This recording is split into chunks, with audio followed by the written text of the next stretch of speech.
نماز میں جلسہ استراحت کرنا یہ محمد رسول اللہ صلی اللہ علیہ وسلم کی سنت ہے۔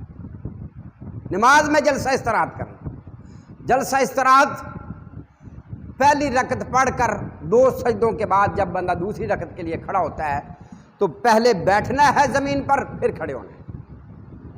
پہلے بیٹھنا ہے پھر کھڑے ہونا ہے۔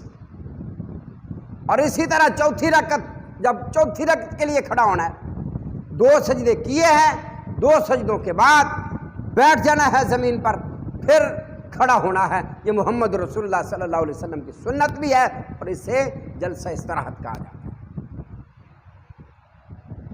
امام بخاری رحمہ اللہ رحمتاً واسعہ انہوں نے باب قائم کیا بخاری شریف میں کہ تاک رکعتوں میں زمین پر بیٹھ کر کھڑا ہونا، اور پھر یہ ثابت کیا کہ یہ عمل رسول اللہ صلی اللہ علیہ وسلم کی پیاری سنت ہے۔ آپ کی سنت سے یہ عمل ثابت کیا۔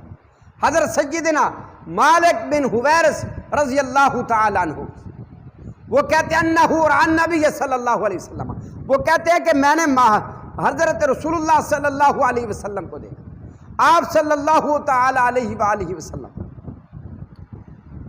جب تاک رکعت پڑھ کر کھڑے ہوتے، یعنی ایک رکعت پڑھی، پہلی رکعت پڑھ کے 2 سجدے کیے، رکعت مکمل ہوگی، جب دوسری رکعت کے لیے کھڑے ہوئے تو نبی صلی اللہ علیہ وسلم اس وقت تک کھڑے نہیں ہوتے تھے جب تک محمد رسول اللہ صلی اللہ علیہ وسلم زمین پر بیٹھ نہ جاتے، پھر کھڑے ہوتے۔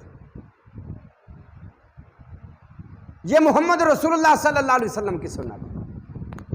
اور حنفی مقلد کراچی میں مفتی ہیں کہ رسول اللہ صلی اللہ علیہ وسلم نے جلسہ استراحت کیا ہے، لیکن یہ جلسہ استراحت نام بتا رہا ہے کہ یہ راحت کے لیے ہے۔ راحت کی ضرورت وہاں ہوتی ہے جہاں تھکاوٹ ہوتی ہے۔ احناف کہتے ہیں کہ رسول اللہ صلی اللہ علیہ وسلم کی عمر جب زیادہ ہوئی اور آپ کی رکعتیں بہت لمبی لمبی ہوتی تھیں تو تھکاوٹ کی وجہ سے آپ دوسرا سجدہ کرنے کے بعد ڈائریکٹ قیام نہیں کرتے تھے بلکہ تھوڑی دیر بیٹھتے تھے۔ نبی صلی اللہ علیہ وسلم کا صحیح حدیث سے ثابت ہے آخر عمر میں وزن پہلے کی نسبت زیادہ ہو گیا تھا، جو سب کا ہوتا ہے عمر کے ساتھ وزن بڑھتا ہے۔ حضرت مالک بن حویرث کہتے ہیں کہ میں نے نبی صلی اللہ علیہ وسلم کو خود دیکھا ہے۔ امام بخاری رحمہ اللہ نے باب قائم کرنے کے بعد دوسری حدیث لائے، وہ بھی حضرت مالک بن حویرث رضی اللہ تعالیٰ عنہ مسجد نبی شریف میں گئے۔ اب وہاں پر اللہ اکبر لوگ بیٹھے ہوئے تھے، نماز کا وقت نہیں تھا۔ فرمانے لگے لوگو میں تمہیں محمد رسول اللہ صلی اللہ علیہ وسلم کی نماز نہ سکھاؤں؟ اللہ اکبر۔ آپ نے وہاں پر بھی کیا کیا، جب ایک رکعت مکمل ہو گئی، دوسری رکعت کے لیے کھڑے ہونا تھا، 2 سجدوں کے بعد زمین پر بیٹھتے، زمین کا یوں کر کے پھر اپنے ہاتھ مبارک یوں کر کے زمین پر رکھتے، پھر کھڑے ہوتے۔ اور یہ نماز کس کی بتا رہے ہیں؟ حضرت محمد رسول اللہ صلی اللہ علیہ وسلم۔ حنفی مقلد کیا کہتا ہے؟ نبی صلی اللہ علیہ وسلم کا عمل، یہ نبی صلی اللہ علیہ وسلم بوڑھے ہو گئے تھے، نبی صلی اللہ علیہ وسلم کا جو وزن تھا وہ زیادہ ہو گیا تھا، اس لیے نبی صلی اللہ علیہ وسلم سکون کے لیے بیٹھ جاتے تھے۔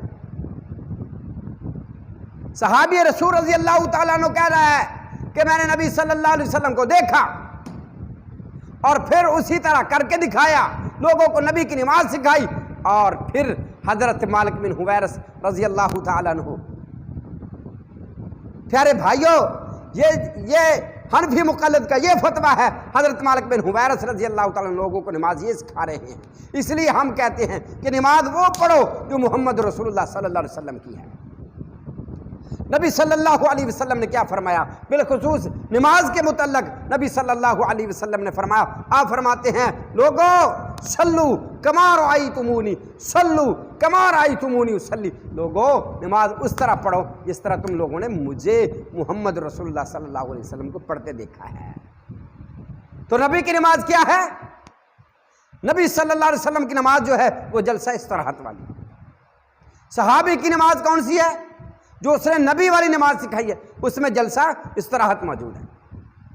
اس لیے جب بھی آپ نے دوسری رکعت کے لیے کھڑا ہونا ہے، پہلی زمین پر بیٹھنا ہے، بیٹھ کے پھر کھڑے ہونا ہے۔ چوتھی رکعت کے لیے کھڑا ہونا ہے، پہلی زمین پر بیٹھنا ہے، پھر کھڑے ہونا ہے۔ یہ محمد رسول اللہ صلی اللہ علیہ وسلم کی سنت ہے۔